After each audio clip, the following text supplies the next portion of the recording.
आज हुए इन सवाल जवाबों में संगत के मन में उठने वाले कई महत्वपूर्ण विषयों पर हुजूर जी ने बहुत ही सहज और प्रेमपूर्ण ढंग से समझाया। इसलिए आज हम आपके साथ अकोला सेंटर में हुए इन सवाल जवाबों की कुछ बातें साझा करने जा रहे हैं। संगत जी, अकोला सेंटर आकार में बहुत बड़ा नहीं है, लेकिन इसके बावजूद आज वहां संगत का इतना बड़ा उत्साह देखने को मिला कि 10,000 से भी अधिक श्रद्धालु वहां पहुंच गए।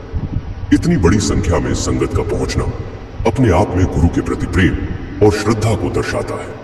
तो आइए संगत जी, अब बिना देर किए आज अकोला सेंटर में हुए सवाल जवाबों की ओर चलते हैं। सबसे पहले एक बहन ने हुजूर जी के प्रति अपना आभार व्यक्त करते हुए कहा, हुजूर जी, दिल से आपका बहुत बहुत शुक्रिया कि आप पहली बार हमारे इस छोटे से सेंटर में आए और हम सभी पर अपनी कृपा की। मेरी आपसे विनती है कि साल में कम से कम एक बार हमारे सेंटर में जरूर दर्शन देने की कृपा किया कीजिए। उस बहन की बात सुनकर हुजूर जी ने बहुत सहजता से उसे समझाया कि बेटा, मैं अपनी मर्जी से कहीं नहीं जाता। मेरे सतगुरु बाबा जी मुझे जैसा आदेश देते हैं, मैं उसी के अनुसार चलता हूं। अगर अगले साल भी उनकी मौज हुई और उनका हुक्म हुआ तो वे मुझे यहां जरूर भेजेंगे। इसके साथ ही हुजूर जी ने संगत को एक बहुत महत्वपूर्ण बात भी समझाई। उन्होंने कहा कि हमें यह बात हमेशा अपने मन में रखनी चाहिए कि गुरु के साथ हमारा संबंध केवल बाहरी दर्शनों तक सीमित नहीं होना चाहिए। गुरु से रिश्ता बाहर से नहीं बल्कि भीतर से मजबूत करना है। सिर्फ यह इच्छा रखना कि हमें बार बार गुरु के दर्शन मिले पर्याप्त नहीं है। हमें गुरु के बताए हुए मार्ग पर भी चलना होगा। गुरु की शिक्षाओं को अपने जीवन में उतारने की कोशिश करनी होगी, क्योंकि वास्तविक परिवर्तन केवल दर्शन करने से नहीं बल्कि गुरु की बात को समझकर अपने जीवन में अपनाने से आता है। इसके बाद एक भाई ने हुजूर जी के सामने अपनी बात रखते हुए कहा, हुजूर जी, मैं अपनी नौकरी से छुट्टी लेकर डेरा आता हूं। यहां से ब्यास की दूरी बहुत ज्यादा है और ट्रेन से सफर करने में लगभग 2 दिन लग जाते हैं। जब मैं अपने घर से ब्यास के लिए निकलता हूं तो मन में बहुत उत्साह होता है। रास्ते भर यही सोचता हूं कि डेरे पहुंचकर खूब सेवा करूंगा और ज्यादा से ज्यादा सेवा का लाभ लूंगा। लेकिन जब मैं डेरे पहुंच जाता हूं तो वह उत्साह वैसा नहीं रहता। थोड़ी बहुत सेवा करने के बाद ही शरीर थकने लगता है। फिर मन में यह विचार आता है कि मैं जितनी सेवा करने के बारे में सोचकर आया था उतनी कर ही नहीं पा रहा।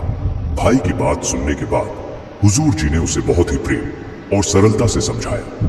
उन्होंने कहा कि भाई साहब, मालिक हमारी सेवा की मात्रा या गिनती नहीं देखता, वह हमारे मन के भाव को देखता है।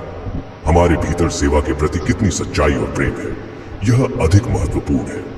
इंसान का शरीर भी एक सीमा तक ही काम कर सकता है। लगातार काम करने के बाद शरीर का थक जाना स्वाभाविक है, इसमें कोई बुरी बात नहीं है। अगर मन में सेवा के प्रति सच्चा भाव मौजूद है तो थोड़े समय के लिए की गई सेवा भी बहुत बड़ी बात है।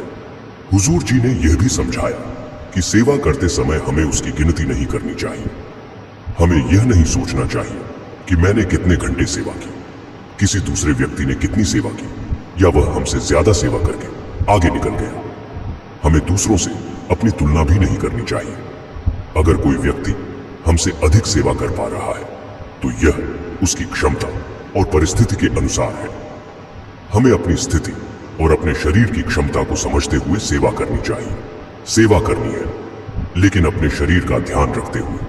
शरीर साथ देगा तो सेवा भी अच्छे भाव से हो पाएगी। इसीलिए न तो सेवा को केवल संख्या या घंटों में मापना है और न ही किसी दूसरे से अपनी तुलना करनी है। सबसे महत्वपूर्ण बात यह है कि हमारे मन में सेवा के प्रति प्रेम और सच्चा भाव होना चाहिए। मालिक हमारे बाहरी प्रदर्शन से अधिक हमारे अंदर की भावना को देखता है। इसीलिए संगत जी, जितनी सेवा हमारे शरीर और परिस्थितियों के अनुसार हो सके उसे पूरे प्रेम और श्रद्धा से करें, और यह सोचकर कभी निराश न हो कि हम दूसरों जितनी सेवा नहीं कर पाए। गुरु के दरबार में सेवा की गिनती से अधिक महत्व उस भाव का है जिसके साथ सेवा की जाती है। संतुलन बनाकर चलेंगे तो ही सेवा हो पाएगी। फिर एक लड़के ने कहा कि हुजूर जी, मेरी उम्र 32 साल है और मैंने अभी तक शादी नहीं की। मेरे परिवार वाले, खास तौर पर मेरी दोनों बहनें पीछे लगी हुई है कि मैं शादी कर लूं। मैंने उनसे कहा था कि अगर बाबा जी का हुक्म हो तो ही मैं शादी करूंगा। अब आप ही बताइए, क्या मुझे शादी करनी चाहिए? इस सवाल पर सारी संगत हंसने लगी थी। फिर हुजूर जी ने कहा कि बेटा, ये आपका निजी मामला है, मैं बीच में बिचौलिया बनकर बुरा क्यों बनूं? ये सुनते ही संगत फिर से हंसने लगी थी। फिर हुजूर जी ने आगे कहा कि बाबा जी बार बार कहते हैं, शादी वो लड्डू है जो खाए वो भी पछताए और जो न खाए वो भी पछताए। इस बात पर संगत फिर से हंसने लगी थी। फिर हुजूर जी बोले, जब पछताना ही है तो लड्डू खाकर पछता ले। इस बात पर संगत फिर से हंसने लगी थी। फिर एक सत्संगी भाई ने हुजूर जी के सामने अपनी जिज्ञासा रखते हुए कहा, हुजूर जी, मेरे मन में एक बात समझ नहीं आती। इंसान इस संसार में आते ही धीरे धीरे बहुत सी चीजें सीखता है। बचपन में चलना सीखता है, फिर बोलना, पढ़ना, काम करना, लोगों से व्यवहार करना और अपने परिवार की जिम्मेदारियां उठाना सीख जाता है। लेकिन एक बात ऐसी है जिसका उसे शुरू से ही पता होता है कि एक दिन यह जीवन समाप्त हो जाना है। इसके बावजूद इंसान अपने जीवन को सही दिशा देने और उस अंतिम समय के लिए तैयार होने की कोशिश क्यों नहीं करता? क्या उसे बचपन से ही यह समझ नहीं जाना चाहिए कि असली तैयारी किस चीज की करनी है? हुजूर जी ने बड़े सहज भाव से समझाया, बेटा, मनुष्य का स्वभाव ही कुछ ऐसा है कि जिस बात का होना पक्का है उसी के बारे में वह सबसे कम विचार करता है। उसे मालूम है कि एक दिन इस शरीर को छोड़कर जाना पड़ेगा, लेकिन फिर भी उसकी ज्यादातर मेहनत उन चीजों को हासिल करने में लगी रहती है जिनका पता नहीं अगले पल रहेंगी भी या नहीं। इंसान अपने बच्चों की पढ़ाई और भविष्य के बारे में सोचता है, मकान बनाने की चिंता करता है, व्यापार को आगे बढ़ाने की योजनाएं बनाता है और परिवार की जरूरतों के लिए दिन रात परिश्रम करता है। लेकिन जिस यात्रा पर उसे अकेले जाना है उसकी तैयारी के बारे में वह बहुत कम सोचता है। दुनियावी फर्ज निभाना गलत नहीं है बेटा। परिवार का पालन पोषण करना, मेहनत करना, अपने कर्तव्यों को ईमानदारी से पूरा करना जरूरी है। लेकिन इन सब के बीच उस सबसे बड़ी जिम्मेदारी को भुला देना भी ठीक नहीं जो हमारी अपनी आत्मा से जुड़ी हुई है। तुम अपने घर परिवार को संभालो, अपने काम में पूरी लगन लगाओ और अपनी जिम्मेदारियों से पीछे मत हटो, मगर हर दिन कुछ पल अपने आप को यह याद जरूर दिलाओ कि मेरा जन्म केवल संसार के काम पूरे करने के लिए नहीं हुआ। मुझे अपने असली घर की ओर जाने के लिए भी कुछ कमाई करनी है। मुझे भीतर से भी खाली हाथ नहीं जाना। इसके बाद एक दूसरे भाई ने सवाल किया, हुजूर जी, कई बार मन में किसी अच्छे काम को करने की बहुत इच्छा पैदा होती है। हम खुद से तय करते हैं कि अब इसे जरूर करेंगे, लेकिन जब वास्तव में उस काम को शुरू करने का अवसर आता है तो मन अचानक कोई ना कोई बहाना बना देता है। कभी लगता है कि आज बहुत थकान है, कभी कोई दूसरा काम जरूरी लगने लगता है और कभी मन कहता है कि अभी परिस्थितियां ठीक नहीं है, बाद में शुरू करेंगे। आखिर ऐसा क्यों होता है कि संकल्प हम खुद लेते हैं, लेकिन समय आने पर उसी संकल्प को छोड़ भी देते हैं? हुजूर जी ने कहा, बेटा, इसकी वजह यह है कि कई बार सही दिशा में उठने वाला विचार आत्मा की ओर से आता है, जबकि उसे टालने वाले तर्क मन की तरफ से आते हैं। मन अपनी पुरानी चाल और आदतों को छोड़ना नहीं चाहता। उसे वही जीवन आसान लगता है जिसे वह वर्षों से जीता आया है। मान लो कोई आदमी रोज अपने घर जाने के लिए एक ही रास्ते का इस्तेमाल करता है। अचानक उसे कहा जाए कि आज दूसरे रास्ते से जाओ। हो सकता है नया रास्ता उतना ही अच्छा और आसान हो, लेकिन फिर भी उसे वही रास्ता कठिन लगेगा क्योंकि उसकी आदत पुराने रास्ते की बन चुकी है। हमारे मन के साथ भी यही होता है। जैसे ही हम अपने जीवन में कोई अच्छी आदत लाने या कोई अच्छा कार्य शुरू करने का निश्चय करते हैं, मन बेचैन होने लगता है। उसे डर रहता है कि कहीं आत्मा उसकी पकड़ से निकलने की कोशिश न करने लगे। इसीलिए वह तरह तरह की वजहें हमारे सामने रखता रहता है। कभी वह कहेगा आज समय नहीं है, कभी कहेगा कल से शुरू करेंगे, और कभी ऐसी परेशानी दिखाएगा जो कुछ देर पहले तक हमें याद भी नहीं थी। इसीलिए बेटा, अगर तुम्हारे भीतर किसी अच्छे काम का विचार आया है और तुमने उसे करने का निर्णय कर लिया है, तो हर बार मन की अनुमति लेने की जरूरत नहीं। मन को अगर पूरी छूट दे दी तो वह आज के काम को कल और कल के काम को फिर किसी और दिन पर डालता रहेगा। फिर एक बहन ने हुजूर जी से पूछा, हुजूर जी, जब किसी चीज की हमारे जीवन में कमी होती है तो उसकी थोड़ी सी प्राप्ति भी हमें बहुत बड़ी लगती है। लेकिन जब वही चीज लगातार हमारे पास रहने लगे तो कुछ समय बाद उसकी अहमियत महसूस नहीं होती। क्या इसी कारण इंसान उन अनगिनत चीजों की कदर करना भूल जाता है जो उसे मालिक ने बिना मांगे दे रखी है? हुजूर जी ने उत्तर दिया, बेटा, मनुष्य की आदत ही ऐसी है, जिस वस्तु के लिए उसे इंतजार करना पड़े या जो चीज उसके पास न हो उसका महत्व उसे बहुत ज्यादा दिखाई देता है। लेकिन जो लगातार उसके पास बनी रहे, कुछ समय बाद वह उसे अपना अधिकार समझने लगता है। मालिक ने जब यह संसार बनाया तो इंसान को कितनी अनमोल चीजें प्रदान की, लेकिन संसार में आने के बाद मनुष्य यहाँ की चमक, आकर्षण और इच्छाओं में इतना उलझ गया कि उस दाता को ही भूल गया जिसने उसे यह सब प्रदान किया। देखो बेटा, जब किसी चीज की कमी हो जाती है तो हमारा पूरा ध्यान उसी तरफ चला जाता है। लेकिन जो चीज हर दिन सहज रूप से मिल रही हो, हम उसे सामान्य मान लेते हैं। हम हर पल सांस लेते हैं, लेकिन कितने लोग सांस लेते समय यह विचार करते हैं कि यह सांस भी मालिक की दी हुई दौलत है। हमारी आंखें रोज दुनिया को देखने का अवसर देती हैं, हमारे कान आवाजें सुनते हैं और हमारे पैर हमें जहां जाना हो वहां तक पहुंचाते हैं। इनकी असली कीमत अक्सर तब समझ आती है जब इनमें से कोई एक सुविधा हमसे छिन जाती है। संगत जी, आज महाराष्ट्र में हुए इन सवाल जवाबों से हमें यही समझने की कोशिश करनी चाहिए कि मालिक ने हमें जो कुछ दिया है उसकी कद्र करते हुए हमें अपने असली उद्देश्य को भी याद रखना चाहिए। लेकिन संगत जी, अभी वीडियो से कहीं मत जाइए। अब हम आपको एक ऐसी प्यारी और दिल को छू लेने वाली साखी सुनाने जा रहे हैं जिसमें एक नेत्रहीन सत्संगी भाई की गुरु के प्रति ऐसी तड़प दिखाई देती है कि इसे सुनकर मन भावुक हुए बिना नहीं रहता। यह सच्ची घटना उस भाई की है जिसने अपनी जिंदगी में बहुत कुछ गंवा दिया था। उसकी आंखों की ज्योति समाप्त हो चुकी थी। वह संसार को अपनी आंखों से देखने में असमर्थ था और आसपास की दुनिया को दूसरों की आवाजों, कदमों और अपने स्पर्श के माध्यम से समझता था। एक दिन उसके मन में अचानक प्यास जाने की प्रबल इच्छा उठी। मन में ऐसी खिंचाव पैदा हुई कि उसने किसी तरह यात्रा की और डेरा पहुंच गया। वहां पहुंचकर उसके चारों तरफ संगत की आवाजें सुनाई दे रही थी। कहीं लोग सेवा में लगे थे, कहीं संगत आ जा रही थी और हर तरफ एक अलग ही आध्यात्मिक वातावरण महसूस हो रहा था। आंखों से कुछ दिखाई नहीं देता था, लेकिन वहां की हलचल और आवाजें उसे बता रही थी कि वह किसी खास जगह पर आ पहुंचा है। वह एक तरफ खड़ा होकर यही सोच रहा था कि आखिर सत्संग का पंडाल किस दिशा में होगा। उसे कुछ समझ नहीं आ रहा था कि वह अकेला वहां तक कैसे पहुंचे।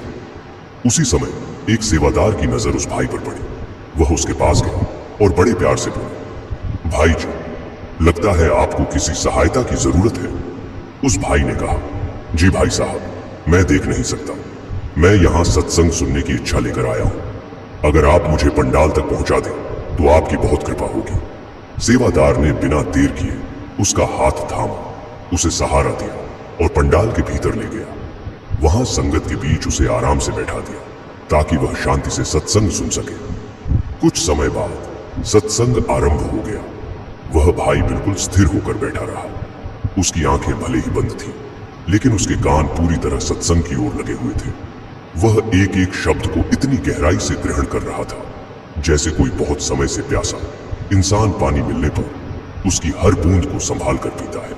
सत्संग समाप्त हुआ तो उस भाई ने उसी सेवादार का हाथ पकड़ लिया और कहा, भाई जी, अगर आप बुरा न माने तो मैं आपसे एक बात पूछना चाहता हूं। सेवादार ने कहा, हाँ भाई जी, जरूर पूछिए। वह बोला, मेरी एक इच्छा है, मैं अपने गुरुजी से मिलना चाहता हूं। क्या किसी तरह मेरी उनसे मुलाकात हो सकती है? सेवादार ने उसकी बात सुनी और समझाते हुए कहा, भाई जी, आज बहुत बड़ी संख्या में संगत आई हुई है। इस समय गुरुजी से मिलना मुश्किल होगा। आप आज की रात यहीं रुक जाइए, कल फिर सत्संग सुन लीजिए। उसके बाद हम देखेंगे कि आपकी मुलाकात किस तरह करवाई जा सकती है। वह भाई बोला, ठीक है भाई जी, अगर मेरे मन में गुरुजी से मिलने की आस लगी है तो मैं एक दिन क्या, जितना इंतजार करना पड़े कर लूंगा। सेवादार ने उसके लिए रात ठहरने की व्यवस्था कर दी। वह भाई वहीं रुक गया। आंखों में रोशनी नहीं थी, लेकिन मन में एक उम्मीद जरूर थी। शायद अगला दिन उसे उस गुरु के सामने खड़ा कर दे। जिसके दर्शन की इच्छा लेकर वह इतनी दूर आया था। अगली सुबह वह भाई फिर से सत्संग सुनने के लिए पंडाल में पहुंच गया। पिछली रात से ही उसके मन में गुरुजी से मिलने की आस लगी हुई थी। उस दिन सत्संग में गुरु की महिमा, नाम की कमाई और नामदान के महत्व के बारे में चर्चा हो रही थी। वह भाई पूरी एकाग्रता के साथ हर बात सुन रहा था। उसकी आंखों के सामने संसार का कोई दृश्य नहीं था, लेकिन कानों से सुनी जा रही बातें उसके भीतर एक अलग ही तस्वीर बना रही थी। जैसे जैसे नामदान की चर्चा आगे बढ़ती गई, उसके मन की बेचैनी भी बढ़ने लगी। उसके मन में बार बार एक ही सवाल उठ रहा था, अगर यही वह मार्ग है जिसके माध्यम से कोई इंसान अपने मालिक तक पहुंच सकता है, अगर इसी राह पर चलकर आत्मा अपने वास्तविक घर की ओर लौट सकती है, तो फिर मुझे भी इस पवित्र मार्ग पर चलने का अवसर क्यों न मिले। इन विचारों ने उसके मन को भीतर तक झकझोर दिया। उसकी आंखों से धीरे धीरे आंसू बहने लगे। उसने खुद को संभालने की बहुत कोशिश की, लेकिन उसके भीतर उठ रही उस तड़प को रोक पाना अब उसके लिए मुश्किल होता जा रहा था। उसे ऐसा महसूस हो रहा था जैसे जिस सत्य की तलाश उसे यहां तक खींच लाई है, शायद उसी सत्य की ओर जाने का रास्ता आज उसके सामने खुल रहा है। उसके मन में एक अजीब सी उम्मीद जाग चुकी थी। उसे लग रहा था कि शायद मालिक ने ही उसके भीतर यह इच्छा पैदा की है, और शायद यही समय है जब उसे उस राह पर कदम रखने का अवसर मिल सकता है। जब सत्संग समाप्त हुआ तो उसने बिना देर किए उस सेवादार को ढूंढना शुरू किया जिसने पिछले दिन उसकी सहायता की थी। आखिरकार वह उसे मिल गया। वह उसके पास गया और बहुत विनम्रता से बोला, भाई जी, मेरे मन में भी नामदान लेने की बहुत इच्छा पैदा हो गई है। मैं भी चाहता हूं कि मुझे इस मार्ग से जुड़ने और इस राह पर आगे बढ़ने का अवसर मिले। सेवादार ने उसकी बात ध्यान से सुनी। वह उसकी भावनाओं को समझ रहा था, इसीलिए उसने बड़े प्रेम से उसे समझाते हुए कहा, भाई जी, नामदान के लिए कुछ निश्चित नियम और एक निर्धारित प्रक्रिया होती है। हर व्यक्ति को उसी व्यवस्था के अनुसार आगे बढ़ना पड़ता है, इसलिए आपको थोड़ा धैर्य रखना होगा और जो प्रक्रिया है उसी के अनुसार चलना होगा। लेकिन उस भाई के मन में जो भावना जाग चुकी थी वह इतनी गहरी थी कि वह अपनी बात से पीछे हटने को तैयार नहीं था। उसने बहुत नम्रता से अपनी बात रखते हुए कहा, भाई जी, मैं आपसे अपने लिए किसी विशेष सुविधा की मांग नहीं कर रहा हूं। मैं केवल इतनी विनती कर रहा हूं कि मेरी बात एक बार गुरुजी तक पहुंचा दी जाए। अगर मैं इस दांत के योग्य नहीं हूं, अगर मेरी पात्रता नहीं है, तो गुरुजी स्वयं मुझे मना कर देंगे। लेकिन मैं अपनी ओर से यह कोशिश किए बिना यहां से वापस नहीं जाना चाहता। उसकी आवाज में बनावट नहीं थी, उसके शब्दों में एक सच्ची पुकार और दिल से निकली हुई विनती थी। उसकी आंखों में जो आंच थी, उसे देखकर सेवादार भी उसकी बात को अनदेखा नहीं कर सका। आखिरकार उसने उसकी भावना को समझते हुए उसे गुरुजी के सामने ले जाने के लिए हामी भर दी। वह भाई धीरे धीरे आगे बढ़ता हुआ गुरुजी के सामने पहुंचा। वहां जाकर उसने दोनों हाथ जोड़ लिए और विनम्रता से खड़ा हो गया। उसके चेहरे पर भीतर उमड़ रही भावनाओं की गहराई साफ दिखाई दे रही थी। वह कुछ क्षणों तक स्वयं को संभालता रहा, फिर भर्राई हुई आवाज में अपनी बात कहने लगा, बाबा जी, मैं बहुत दूर से अपने मन में एक उम्मीद लेकर आपके पास आया हूं। मेरी आंखों की रोशनी चली गई है, इसीलिए मैं इस संसार को अपनी आंखों से देख पाने में असमर्थ हूं। लेकिन आज मेरे भीतर पहली बार एक ऐसी इच्छा जागी है जो मेरे मन को पूरी तरह बदल रही है। मेरे मन में बस यही ख्याल आता है कि काश मेरे भीतर वह आंख खुल जाए जिसके द्वारा मैं अपने असली मालिक को पहचान सकूं। संसार को देखने वाली आंखें तो मेरे पास नहीं रही, लेकिन अगर आपकी कृपा हो जाए तो शायद मेरे भीतर वह आध्यात्मिक दृष्टि जाग जाए जिससे मैं उस मालिक को पहचान सकूं जिसकी तलाश में मेरी आत्मा भटक रही है। बाबा जी, अगर मैं इस मार्ग पर चलने के योग्य हूं, अगर मेरे लिए भी इस दांत का कोई भाग लिखा है, तो कृपा करके मुझे अपने चरणों से दूर मत कीजिए। मुझे भी इस राह पर चलने का अवसर प्रदान कीजिए। मैं अपने जीवन में बहुत कुछ खो चुका हूं, लेकिन आज पहली बार मेरे मन में यह उम्मीद जगी है कि शायद अब मुझे वह मिल सकता है जिसकी तलाश मेरे मन को न जाने कितने समय से थी। इतना कहते कहते उसकी आवाज भावनाओं से भर गई। वह कुछ क्षणों के लिए बिल्कुल शांत हो गया। फिर उसकी आंखों से लगातार बहते आंसुओं के बीच उसने अपनी बात आगे बढ़ाई। बाबा जी, मुझे इस संसार की धन दौलत नहीं चाहिए। मुझे किसी तरह के ऐशो आराम या सांसारिक सुख की भी इच्छा नहीं है। मेरी बस एक ही प्रार्थना है कि मेरा मन उस मालिक को याद करना सीख जाए जिसके बिना यह मनुष्य जीवन अधूरा है। मुझे केवल वह राह चाहिए जो मुझे मेरे असली मालिक की याद से जोड़ दे। संगत जी, उसकी बात सुनकर वहां मौजूद लोगों के दिल भी भावुक हो उठे। उसके शब्दों में किसी प्रकार का दिखावा नहीं था। वह अपनी आंखों की रोशनी चले जाने को लेकर कोई शिकायत नहीं कर रहा था और न ही अपने जीवन की परेशानियों का दुखड़ा सुना रहा था। उसकी मांग बहुत छोटी लेकिन भीतर से बहुत बड़ी थी। वह केवल मालिक को याद करने का रास्ता चाहता था। कुछ समय बाद नामदान से संबंधित आवश्यक प्रक्रिया पूरी हुई और धीरे धीरे बाकी संगत भी अपने अपने स्थानों की ओर जाने लगी। तभी उस भाई को दोबारा गुरुजी के पास बुलाया गया। वह फिर से बाबा जी के सामने पहुंचा और दोनों हाथ जोड़कर विनम्रता से खड़ा हो गया। बाबा जी ने उसे प्रेम पूर्वक देखते हुए कहा, भाई, घबराने की कोई जरूरत नहीं है। जिस सत्य की तलाश में तुम यहां तक आए हो उसे केवल संसार की इन बाहरी आंखों से नहीं देखा जा सकता। वह भाई सिर झुकाकर खड़ा रहा। उसके मन के भीतर उस समय न जाने कितने विचार चल रहे थे। शायद उसके मन में यह सवाल भी उठ रहा था कि वह तो एक असहाय और नेत्रहीन इंसान है, फिर गुरु उसके जीवन में उसे क्या दे सकते हैं। वह संसार को अपनी आंखों से देखने में असमर्थ था, लेकिन उसके भीतर मालिक को देखने और पहचानने की इच्छा पहले से कहीं अधिक प्रबल हो चुकी थी। तभी बाबा जी ने उससे बहुत सहज भाव से कहा, भाई, अपना चेहरा उठाकर मेरी ओर देखो। बाबा जी के इन शब्दों को सुनकर उसने धीरे धीरे अपना सिर ऊपर उठाया। उसने अपने चेहरे को बाबा जी की ओर किया और संगत जी, यहीं से उसके जीवन का वह क्षण आया जिसे वह शायद कभी भी भूल नहीं सकता था। जिन आंखों से वह वर्षों से इस संसार को देखने में असमर्थ था, उन्हीं आंखों के सामने अचानक कुछ क्षणों के लिए जैसे प्रकाश फैल गया। उसके सामने गुरुजी का चेहरा दिखाई देने लगा। वह भाई कुछ पल के लिए बिल्कुल स्तब्ध रह गया। उसे जैसे समझ ही नहीं आया कि उसके साथ क्या हो रहा है। उसके होंठ भावनाओं से कांपने लगे। उसकी आंखों से आंसू रुकने का नाम नहीं ले रहे थे। वह कुछ बोलने की स्थिति में ही नहीं था। बस दोनों हाथ जोड़कर उसी अवस्था में गुरुजी के सामने खड़ा रहा। संगत जी, उसके लिए वह पल केवल आंखों के सामने दिखाई देने वाले प्रकाश का अनुभव नहीं था। उसके लिए ऐसा था जैसे वर्षों से चले आ रहे अंधकार के बीच अचानक किसी ने उजाले का एक दीप जला दिया हो। जिस इंसान ने लंबे समय तक दुनिया को अपनी आंखों से देखने का अवसर खो दिया था, उसके सामने उसी क्षण गुरुजी का चेहरा दिखाई दिया। उसके लिए यह अनुभव शब्दों से कहीं आगे था।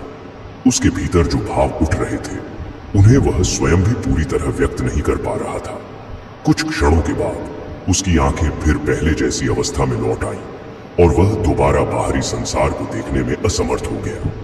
लेकिन संगत जी, उन कुछ क्षणों में उसके भीतर जो अनुभव उतर चुका था, वह उसके लिए जीवन भर की एक अमिट याद बन गया। बाहर से देखने पर सब कुछ फिर पहले जैसा ही हो गया था। कुछ क्षणों के बाद उसकी आंखों के सामने वही अंधकार लौट आया। लेकिन संगत जी, उसके भीतर अब बहुत कुछ बदल चुका था। पहले वह यही मानता था कि उसके जीवन की सबसे बड़ी कमी उसकी आंखों की रोशनी का चले जाना है। उसे लगता था कि अगर उसकी आंखें ठीक होती तो शायद उसका जीवन भी पूरा होता। लेकिन गुरु कृपा से मिले उस अनुभव ने उसकी सोच ही बदल दी। अब उसे समझ आ गया था कि इंसान की सबसे बड़ी कमी बाहरी आंखों का बंद होना नहीं है। असली कमी तो तब पैदा होती है जब मनुष्य के भीतर की आंख बंद हो जाए और वह उस मालिक को ही भूल जाए जिसने उसे यह मनुष्य जीवन दिया है। संगत जी, उस दिन बाबा जी ने उस भाई को नाम की दात प्रदान की। इसके बाद उसके जीवन का आधार ही बदल गया। उसने नाम और सिमरन को अपने जीवन का सबसे बड़ा सहारा बनाने का प्रयास शुरू कर दिया। अब उसके लिए जिंदगी को देखने का नजरिया पहले जैसा नहीं रहा था। जहां भी वह रहता, अपनी रोजमर्रा की व्यस्तताओं में से समय निकालने की कोशिश करता और भजन सिमरन के अभ्यास में बैठता। लेकिन संगत जी, साधना का मार्ग हमेशा आसान नहीं होता। कई बार बैठने पर मन बिल्कुल शांत नहीं होता था। तरह तरह के विचार उसे परेशान करते थे। कभी ऐसा भी होता कि भीतर से भजन सिमरन करने की इच्छा ही नहीं होती थी। फिर भी उसने अभ्यास को छोड़ना नहीं सीखा, क्योंकि अब वह एक बात अच्छी तरह समझ चुका था कि केवल मन में इच्छा पैदा कर लेना ही पर्याप्त नहीं है। मंजिल तक पहुंचने के लिए निरंतर प्रयास करना पड़ता है, और साथ ही गुरु पर अपना विश्वास बनाए रखना भी जरूरी है। धीरे धीरे उसके भीतर नाम के प्रति लगन बढ़ने लगी। सतगुरु के प्रति उसका भरोसा पहले से कहीं अधिक गहरा होता चला गया। वह अपनी सांसारिक परिस्थितियों को अपनी साधना के मार्ग में दीवार नहीं बनने देता था। परिस्थितियां जैसी भी होती, वह अपनी ओर से अभ्यास जारी रखने की कोशिश करता रहा। समय के साथ उसकी यही छोटी छोटी कोशिशें एक गहरी आध्यात्मिक यात्रा में बदलती चली गई, और अंततः कुछ समय बाद उसकी यह यात्रा उसे उस अवस्था तक ले गई जहां बाबा जी की कृपा से वह सचखंड पहुंच गया। संगत जी, इस पूरी साखी से हमें एक बहुत गहरी बात समझने को मिलती है। गुरु की मेहर कब किस जीव पर हो जाए, यह इंसान अपनी बुद्धि से नहीं जान सकता। किसके जीवन में कृपा किस रूप में प्रकट होगी और किस समय उसका द्वार खुलेगा, यह सब गुरु की मौज है। हमारे हाथ में केवल इतना है कि हम अपनी ओर से सच्चे मन से अरदास करते रहें, अपने प्रयास में कमी न आने दें और गुरु के प्रति अपना विश्वास बनाए रखें। कभी रास्ता कठिन लगे, कभी मन साथ न दे,